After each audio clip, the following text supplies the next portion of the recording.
అన్నీ తెలుసు, అందరూ చూస్తూనే ఉన్నారు.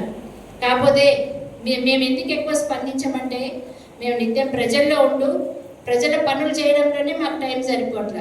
మీలాగా ఈ మీడియా చాట్లు పెట్టడము, అవాకులు చవాకులు పెట్టడము, కొన్ని యూట్యూబ్ ఛానల్స్ పెట్టి వాళ్ళని ప్రోత్సహించడము ఇవన్నీ మాకు చేత కాదు. పని చేయడం ఒక్కటే మాకు చేతనవును. అందుకనే ఈరోజు అయినా తప్పట్ల మీ నీచ భాషను విని తట్టుకోలేక ఈరోజు మేము ప్రెస్ మీట్ పెట్టాల్సి వచ్చింది.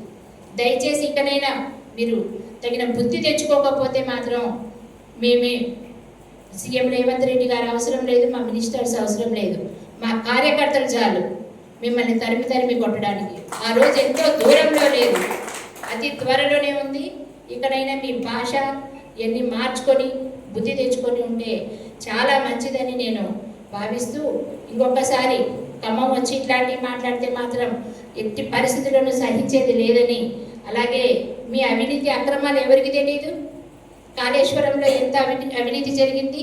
ఇవాళ సీతారామ ప్రాజెక్టు గురించి గొప్పగా చెప్పుకుంటున్నారు. మరి గత 5-6 సంవత్సరాల్లో ఏం చేశారు? కరెంటు బిల్లులు కట్టలేదు, అది పూర్తి చేయలేదు.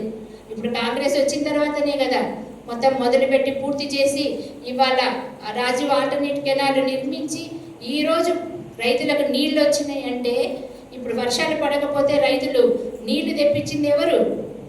ఇప్పుడు కాదా? అంతకుముందు కేసీఆర్ గారు ఉన్నప్పుడు ఏమైంది?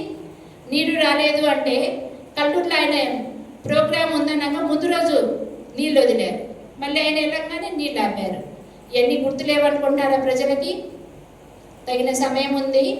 ఇంకా మీరు ఇప్పటికైనా మీ పద్ధతి మార్చుకుంటే మీ మర్యాద తగ్గుతుంది. లేకపోతే మాత్రానికి ఇంకొకసారి మీరు ఖమ్మం జిల్లాకు రాలేరు. మా ప్రజలే, మా కార్యకర్తలే మీకు తగిన బుద్ధి చెప్తారని నేను తీవ్రంగా హెచ్చరిస్తున్నాను.